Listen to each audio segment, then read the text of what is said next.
Deliberan por cal destas postais de Nadal se decantan. Sí, difícil elección porque a verdade é que hai unhas auténticas obras de arte, é moi complicado porque hai moi diferentes estilos. Son o xurado do 17º concurso autonómico de postais do Nadal dirixido a persoas con síndrome de Down. Difícil decisión. Se presentaron 16 centros de toda Galicia, con 80 persoas entre edades de 5 a 58 anos. Que tras un tempo de debate, por fin tivo gañadoras.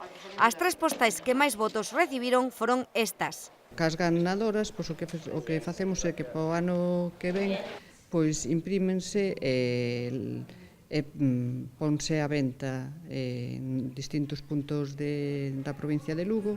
O certame convocado pola Asociación Lucense nace co obxectivo de fomentar actividades culturais entre os Down e espertar a súa competitividade.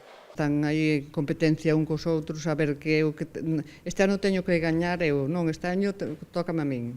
Os autores das postais gañadoras recibirán como premio tarxetas regalo por valor de 50, 75 e 100 euros a gastar nunha grande superficie.